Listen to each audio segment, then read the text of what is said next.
Nanti silakan masuklah itu orang itu 7 orang, makanya putih-putih semua. Ya dia masuk, itu tepatnya dibilang saum rebung itu dia akan nongol pas jam 12 malam. Nah, palanya masuk ke kolam, badannya di tembok. Nah itu buntutnya tembus ke atas atap langit. Iya tuh langit bos. Nah saat itu saya pengen tahu.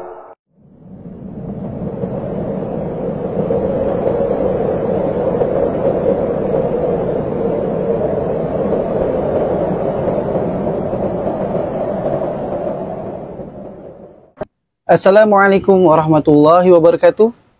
Kembali lagi di MRL3 channel yang menceritakan kisah fakta di balik rahasia. Edisi kali ini kunjungan misteri. Kami berada di pekarangan belakang narasumber. Langsung aja kita sapa narasumber kita. Assalamualaikum Bang Sidik. Waalaikumsalam warahmatullahi wabarakatuh. Apa kabar? Alhamdulillah baik-baik aja. Di tahun 2000-an Anda mengalami pengalaman mistis, yaitu tidak sengaja menemukan lubang dimensi lain. Gimana tuh ceritanya? Jadi jalan ceritanya yang pernah saya alami itu tahun 2000 hingga saat ini. Jadi apa yang telah saya alami itu tepatnya adalah di lokasi yang di depan rumah. Itu pada saat di tengah malam, kebetulan kita punya orang tua meninggal dunia, kita terpaksa pindah ngontrak di tempat tetangga. Nah tiba-tiba di tengah malam saya ada melihat nenek-nenek sedang ada di sudut rumah, tuh rambutnya putih panjang, lagi duduk, madep agak ke timur. Belakangnya Anda gitu ya? Iya, belakang Anda. Nah, cuma di saat itu bukan saya doang yang ada di situ. Itu kalau nggak salah tuh ada adik-adik saya itu 3 orang. Itu di antara 3 orang, satu pun nggak ada yang lihat. Ya kejadian itu nenek-nenek. Itu yang saya alami pertama ya, Dan yang kedua, saya kebetulan pada saat itu saya buka warung nasi. Nah di situ juga saya mengalami kejadian yang ya di luar nalar lah. Pada saat itu tepatnya jatuh jam 12 malam. Sedangkan saya posisinya saat itu lagi cuci piring ya. Cuma tiba-tiba itu piring pada terbang-terbang, saking kaget saya ngelihat tuh ada gumpalan asap hitam lebar panjang itu turun dari toren air, langsung dia marah ke belakang rumah saya. Nah itu di saat itulah tuh piring pada naik semua. Untungnya pada nggak pecah saat itu ya, karena saya kesimak kan ngeliat kejadian itu yang nggak pernah saya alami. Itu yang kedua. Terus yang ketiga ya kebetulan yang menyangkut keluarga saya juga, yaitu anak saya. Kejadiannya itu juga mau subuh, dia waktu itu mau buka pintu depan, mau ngambil anduk, itu dia mau mandi saat itu ya. Tiba-tiba dia lihat ada kaki lagi uncang-uncang di depan rumah. Kaki aja yang nongol itu 2 lagi uncang-uncang. Pas kita lorong pintu kebuka, itu dia kakinya di atas asbes turun. Nah dia langsung, anak saya kembali lagi masuk, nggak jadi mau ngambil anduk. Itu kejadian yang ketiga. Terus yang keempat, saat itu ada sahabat kita, mungkin saingan kerja kali ya, cuma pada saat itu dia jatuhnya sakit-sakitan. Nah saat itu juga ada orang pinter, sekitar 7 orang kalau nggak salah, itu pakainya jubah putih semua. Saat itu saya juga lagi sedang dagang. Itu posisinya di bawah jam 12. Ya kurang lebih setengah 12 lah ya. Tiba-tiba ini baju putih ada 7 orang menemui saya. Dan dia katakan, "Assalamualaikum." Tentunya pasti saya jawab kan, "Waalaikumsalam." Saya tanya, "Maaf bapak-bapak, malam ini ada keperluan apa ya? Mau temuin saya?" Saya kata gitu. Nah dia kasih tahu penjelasan. Nah saat itu saya sebetulnya lagi mengobati orang yang sedang sakit. Orang yang sedang sakit. Jadi ini penyembuhannya ada di belakang sini. Itu berbentuk rebung. Dia ngebentukkan rebung kecil tuh 7 siung. Dia bilang gitu sama saya. Saya bilang, setahu saya pun bambu yang di belakang tuh nggak ada rebungnya. Rebungnya nggak ada. Tapi itu itu orang yang mau rukiat tetap kekeh minta ada di belakang. Ya bagi saya nggak apa-apa kalau memang itu diperlukan. Ya saya bukain pintunya. Saat itu di sini ada pintu nih. Sampai sekarang ada pintunya. Dia minta dibukakan pintu, minta izin sama saya, boleh aja. Terus saat itu dia minta pinjam pisau. Pinjam pisau, saya tanya buat apa pisau? Ya itu buat motong rebung bambunya. Saya kasih kan tuh, tapi sebelumnya saya tunjukin pun bambu yang di depan. Nah dia bilang di situ nggak ada posisi, ada yang di belakang. Ya udah kalau memang bapak punya keinginan ke belakang ya saya tunjukin. Cuma setahu saya yang saya alami ini pohon bambu nggak ada rebungnya. Rebungnya emang nggak ada. Ya kalau memang bapak pernah ya silakan masuk lah orang itu 7 orang, bahkan putih-putih semua. Ya dia masuk itu tepatnya dia bilang saung rebung itu dia akan nongol pas jam 12 malam. Jam 12 malam itu rebung akan muncul. Jam 12 malam tuh rebung akan muncul. Nah di saat itulah saya harus benar-benar ngikuti apa yang akan terjadi di situ. Pas jam 12 teng, ya ambillah itu rebung sama dia dipotongin. Saya kan pengen ngebuktikan apa bener ada rebungnya. Setelah dia udah selesai di belakang, langsung dia ke depan nemuin saya. Saya bilang, "Gimana Pak?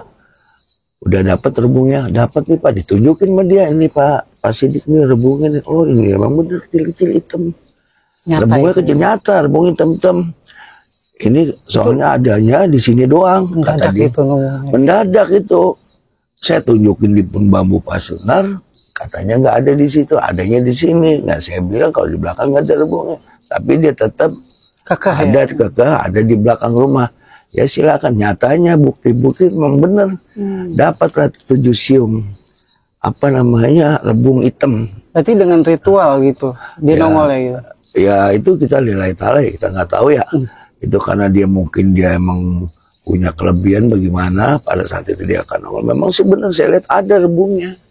7. Nah udah gitu dia bilang, "Terima kasih banyak Pak," katanya. Mudah-mudahan saya bantu lagi, mudah-mudahan pasiennya cepat sembuh. Memang dengan adanya ini yang akan mengobati si pasien. Soalnya udah sering sakit, tersembuh, kambuh lagi, sakit, kambuh lagi. Jadi dengan adanya rebung, insya Allah nih orang akan sembuh. Itu ternyata ya pasiennya masih saudara sama saya. Iya. Ya nyata sih alhamdulillah besoknya setelah itu diambil ada kabar yang menggembirakan bahwa orang yang bersangkutan memang sembuh dan penyakitnya nggak kembali lagi. Mungkin apa itu persaingan bisnis saya nggak tahu ya. Kalau dia kan sebagai pemborong. Iya, nah itu untuk tingkat selanjutnya kita memasuki ke area rumah saya itu tadi bagian depan. Sekarang kita memasuki ke area dalam rumah saya. Itu yang pernah saya alami. Kejadian-kejadian tuh pas di saat maghrib. Yang saya alami itu maghrib. Waktu itu saya mau mandi. Tiba-tiba tuh ada kelabang biru. Saya mau mandi sampai nyebut, astagfirullahaladzim. Itu dia adanya di bawah selangkangan saya. Ya saya kan kesimak. Di mana-mana kalau namanya kelabang paling coklat kan begitu. Ya ini warnanya biru, kurang lebih 1/2 meter lah. Pas saya nengok ke belakang, nggak ada kelabangnya, hilang. Ekspresi Anda, Pak? Terkejut, teriak? Ya bukan itu, kaget ya, kesima lah. Iya, kalau memang tuh ada, kalau bukan yang benar-benar goib, bukan yang goib ya, pasti ada. Dia mungkin ada hubungan dengan goib. Pas saya lihat ke belakang, nggak ada. Itu apa namanya, coba dia berbentuk sinar biru, warnanya biru, bentuknya kayak kelabang gitu. Di Itu luar yang saya normal, itu di dalam bisa kamar banget. mandi. Itu terus yang seterusnya masih di kamar mandi juga. Itu yang ngalamin anak saya yang pertama. Nah, itu kejadiannya sama. Itu Jumat juga kejadian habis maghrib juga, mau maghrib lah sampai maghrib. Ya saat itu udah buka baju. Tiba-tiba di atas kolam tuh ada buaya katanya. Ya saya bilang, masa sih rumah ada buayanya, kan kita nggak dekat dari kali, saya bilang gitu. Bener ya, kata anak saya, bener ya ada buaya. Ya tentunya kan namanya anak ya, saya paranin. Pas saya buka kamar mandi memang bener ada. Anda menyaksikan? Ada, saya menyaksikan itu ada. Nah, palanya masuk ke kolam, badannya di tembok. Nah itu buntutnya tembus ke atas Atap langit. Iya tuh, langit-langit Langit-langit, asbes. ya. Nah saat itu saya pengen tahu, pengen usaha apa sih yang saya pengen ini tuh. Nah saya lihat ada karung, itu niat saya pengen tangkap itu apa namanya binatangnya itu. Nah waktu tangan saya giniin nggak sampai nih, ya pintu otomatis saya kendorin. Saya takutnya kalau dikendorin gini keburu hilang. Nyatanya bener, pas saya tutup gini dikit biar tuh karung biar bisa saya jangkau. Rupanya pas ini karung kena, saya buku udah nggak ada, udah hilang lah itu. Itu Lagi-lagi goib ya. Iya, lagi-lagi goib. Terus begitu juga kejadiannya tetap jatuhnya pada saat maghrib. Kalau ya ente nggak percaya, itu istri saya masih ada, boleh ditanya. Saya pada saat itu lagi buang hajat, lagi buang air besar. Sekarang logikanya kira-kira menurut Anda masuk di akal nggak kira-kira? Itu ada ular hitam turun dari keramik. Keramik kan Anda tahu, di keramik kotak. Yeah. Ya turun dia, setahu saya kalau gitu nggak bisa turun di benda yang licin. Iya, kecuali yang keset begitu ya. Kalau yang licin nggak mungkin dia akan bisa. Itu saya kaget. Pas nengok ke kanan, loh kok ada ular. Terus saya diam aja. Kalau memang dia baik sama saya, ya nggak apa-apa dia selamanya di sini. Tapi kalau dia jahat ya supaya tinggal jauh dari saya bilang gitu. Udah sampai nggak lama turun itu masih ada. Iya, saya bilang di situ, kalau memang Anda baik, nggak apa-apa Anda tinggal di sini. Tapi kalau memang Anda jahat, mendingan Anda jauh dari saya. Saya gini sama air, keluarlah dia. Keluar dia nyecer, keluar, hilang. Tuh yang kejadian itu. Nah, udah gitu kita langsung ya pada intinya aja ya. Pada intinya itu lubang misteri yang kita juga nggak tahu kok bisa terjadi seperti itu. Jadi kisahnya pada saat itu saya miara bebek itu 5 ekor. Itu yang betina, sedangkan yang jantan 1. Tiap hari tuh bebek tuh selalu bertelur. Iya, tiap hari bertelur. Saya juga kayaknya bagaimana, saking senangnya tuh saya sering comotin telur, saya kumpulin. Cuma pada di suatu saat itu waktu dia bertelur, itu telur saya ambil pas ada orangnya, yaitu ada bebeknya. Induknya, gitu. Iya, ada induknya. Dia lihat, nah itu bebeknya udah jalan. Tiba-tiba esok harinya itu bebek nggak nelor lagi.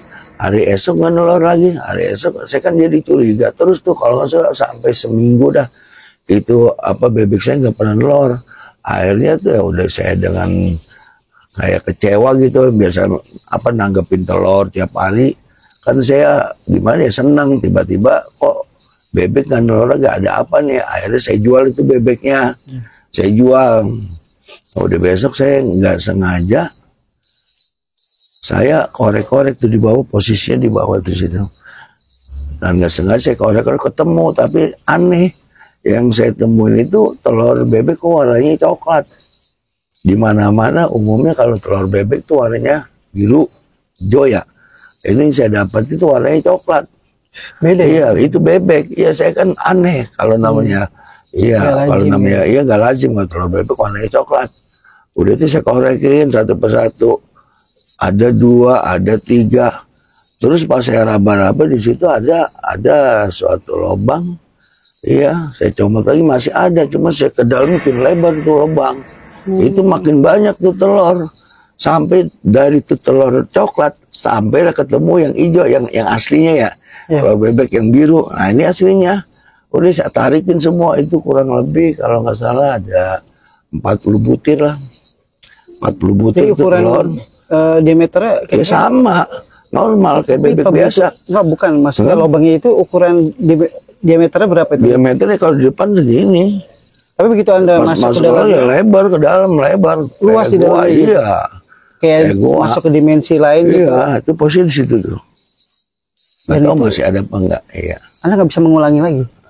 Ya sekarang ya saya mau mulai juga sekali lihat udah padat begitu kan nggak akan mungkin. Itu udah dibetonin semua, nggak bakalan bisa. Pokoknya kejadian yang saya alami itu di situ. Ya di situ adanya di pojokan.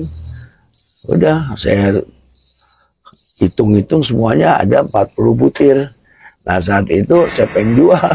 Iya saya pengen jual sama tukang jamu. Tukang jamu nggak mau karena dia merasa aneh kok telur bebek warnanya coklat. Iya, akhirnya saya gorengin tuh telur sampai habis. Dua-dua saya gorengin, saya makannya sendiri. Orang saya tahu kok emang tuh telur bebek. Ya selesai yang saya alami begitu aja. Cuma kalau ada yang lain masih bisa sih kita ceritakan. Contohnya ada orang yang pengen tahu apa sih keadaan yang ada di sini. Ya sampai dia izin pengen tahu ada apa sebetulnya di sini. Iya, kan saya tanya, Bapak kedatangan Bapak ke sini ada keperluan apa? Saya bilang dia jawab, saya dari Kulon katanya. Nah keperluan Bapak datang ke sini mau ngapain? Menurut inian saya, kata dia nih ya, kata si muka depan di paranormal, saya nggak tahu ya. Ada suatu benda yang ada di sini tuh, saya pengen terawang aja. Ada apa enggak katanya. Nah di saat itulah, hari pertama dia mulain. Pas hari kedua saya lihat masih ada. Orangnya dia juga sama. Itu dari Kulon ya. Itu atau dia Semedi apa gimana saya nggak tahu. Ya, posisi sama di situ juga. Sama posisi. Ya? Iya kayak orang bertapa. Hari pertama, hari kedua, hari ketiga, sampai hari ketujuh dia munggah, angkat kaki. Ya saya tanya gimana Pak hasilnya. Ya dia mengatakan saya nggak sanggup karena ya mungkin ya itunya lebih tinggi apa gimana. Saya nggak sanggup. Udah makasih banyak ya Pak. Ya sama-sama. Ya lain kali kalau memang ada jodohnya saya balik lagi, dia bilang gitu. Ya assalamualaikum, waalaikumsalam. Udah sekian berapa bulan datang lagi. Nah ini yang kedua orangnya dari Cirebon. Nah dari Cirebon dengan tujuan yang sama. Dia juga pengen tahu ada apa sih yang di belakang ini. Ya saya kan nanya ada apaan sih Pak, kalau di belakang tuh banyak orang yang selalu penasaran. Dia kata ada suatu benda yang banyak orang pengen angkat, ceritanya mau diangkat tapi nggak pernah ada yang berhasil. Nah kebetulan saya dari Cirebon nih Pak, perkenalkan nama saya lupa ya. Saya dari Cirebon. Ya saya mohon izin pengen tahu apa benar di sini ada pusaka bagaimana ya. Ya udah, ya silakan aja Pak ya. Silakan. Waktu itu di sini masih masih tanah kosong, di sini ada Purmatoa, ada Punduren. Ya kalau memang Bapak ini ya silakan aja, kalau saya nggak apa-apa. Langsung itu orangnya bawa tikar, bawa gembolan, langsung duduk silanya di situ-situ juga. Di spotnya di pohon bambu? Pohon bambu juga itu di belakang yang ada telur itu. Di belakang Anda itu? Iya, yang ada telur itu. Nah di situ pas di situ dia hadepin. Itu kejadiannya sama juga. 1 minggu juga. Iya, ya silakan lah kalau memang Bapak ada punya niatan baik ya nggak apa-apa. Apa yang Bapak silakan, syukur-syukur Bapak bisa mendapatkan ya, amin katanya. Saya tungguin sehari, masih ada. 2 hari, masih ada. Sampai hari ke-7, ya hasilnya nihil juga. Ya dengan alasan katanya dia nggak sanggup.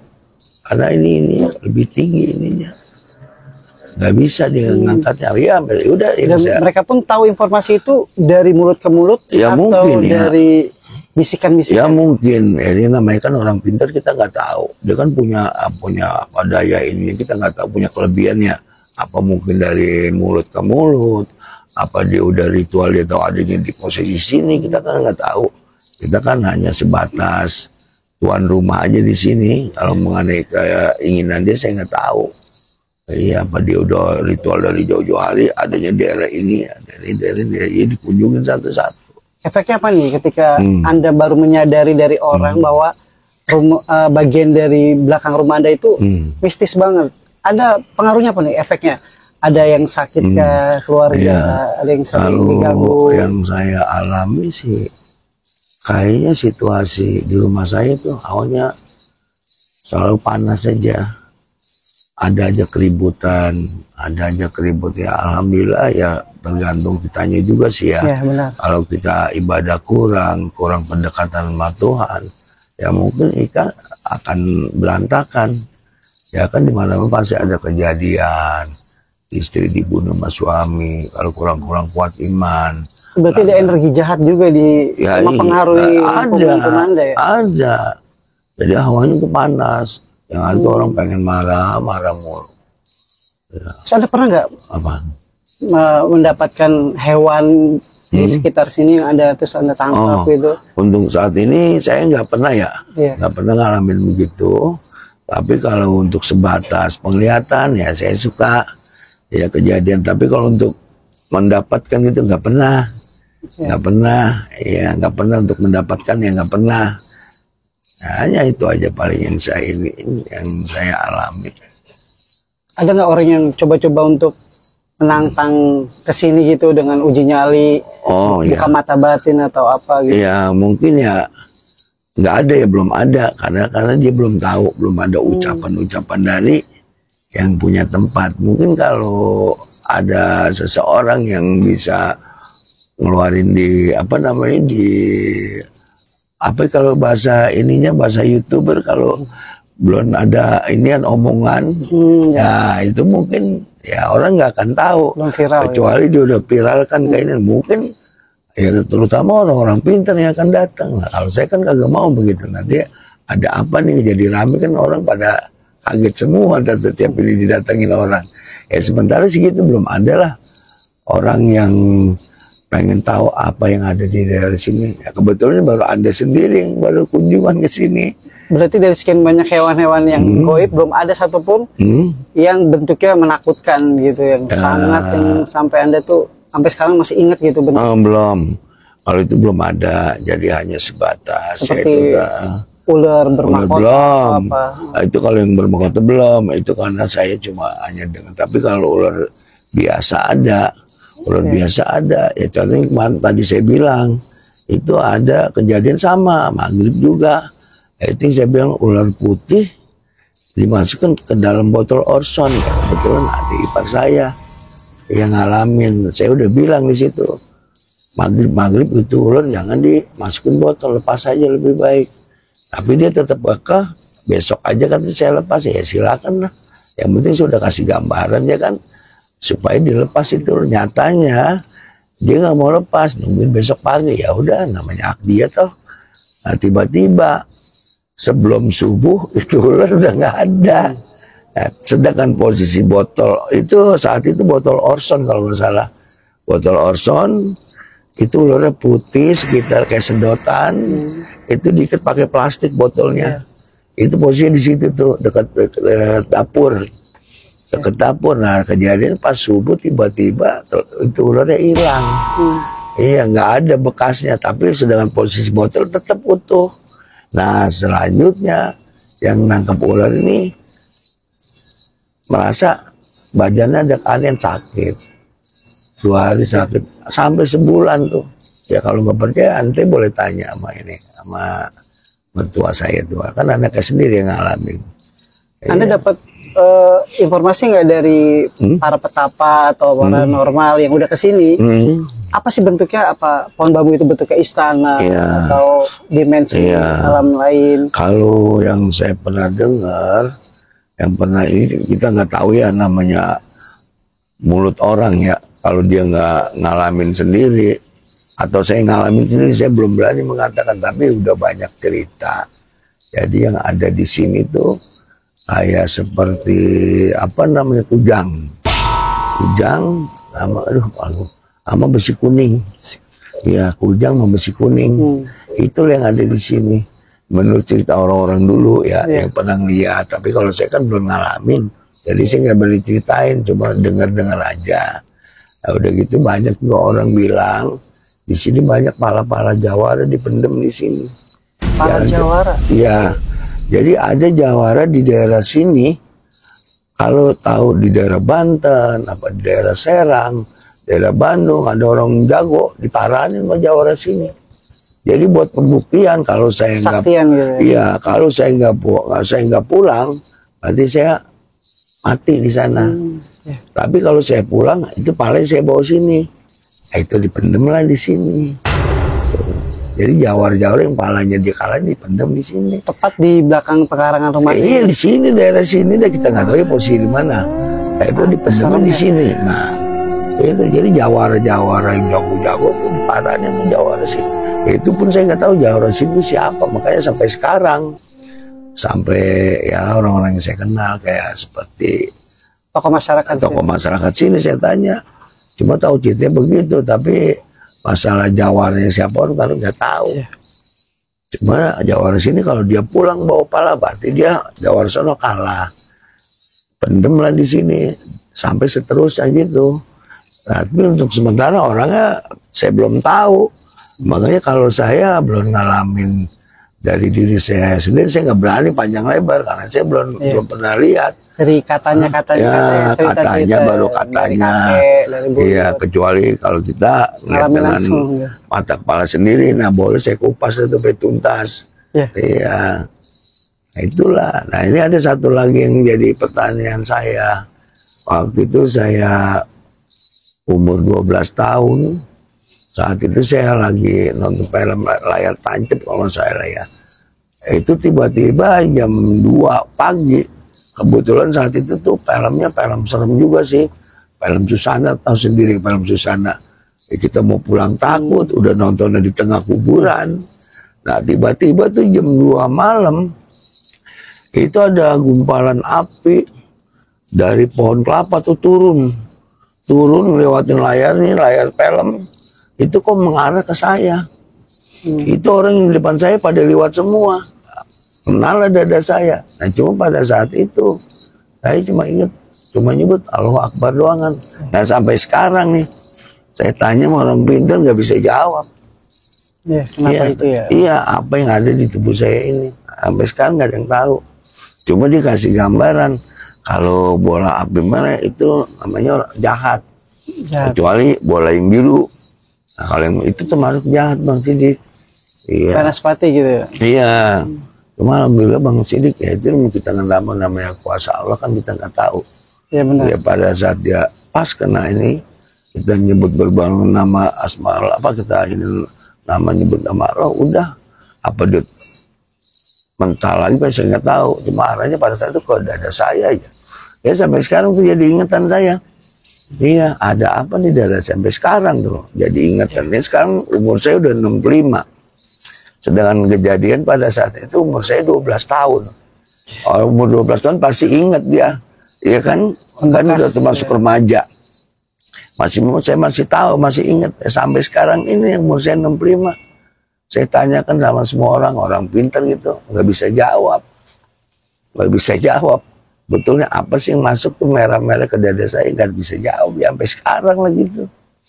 Ya saya rasa hanya itu aja yang bisa saya gambarin ya. Kejadian-kejadian yang saya alami. Saya sedikit mau nanya lagi. Berarti Anda udah nggak bisa lagi menemukan dimensi lubang itu lagi ya? Karena udah hilang gitu. Iya sebentar saya nggak bisa. Tidak sengaja gitu ya? Iya itu mungkin dengan faktor kebetulan ya bagaimana. Iya kalau untuk sekarang Ya kita nggak tahu dah posisi karena udah rapat kan nih. Kalau dulu kan tuh masih kosong bawah tuh, jadi kita bisa turun ke bawah.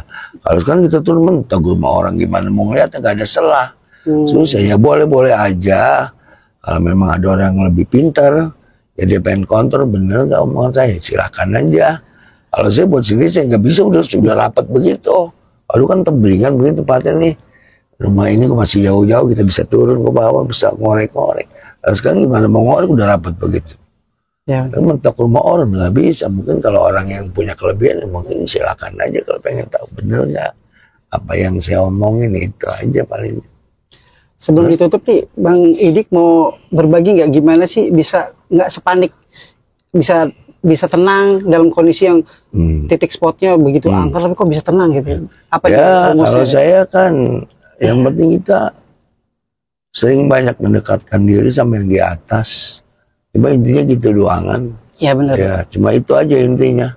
Ya kalau kita udah udah berhubungan sama amin Allah, ya insya Allah aminan aja saya akan baik-baik saja. Apalagi bangsa yang masalah goib-goib, yang utama yang di atas dulu. Ya. Mungkin kalau kita jauh dari yang di atas, ya kita nggak tahu jadi apa kita sekarang, ya, kan gitu. Iya. Demikianlah kisah yang disampaikan oleh Bang Sidik. Semoga kita bisa mengambil hikmah di tiap kejadian yang dialami Bang Sidik. Esensinya adalah kita berdampingan dengan makhluk asal dan semua bagian dari tanda-tanda kekuasaan Allah. Bagi sahabat misteri yang mau bercerita bisa hubungi kami di sini. Dan lagi-lagi terima kasih buat Bang Sidik udah meluangkan waktunya buat kami dan berbagi kisah buat sahabat misteri di rumah. Iya, sama-sama. Akhir kalam, wassalamualaikum warahmatullahi wabarakatuh. Waalaikumsalam warahmatullahi wabarakatuh.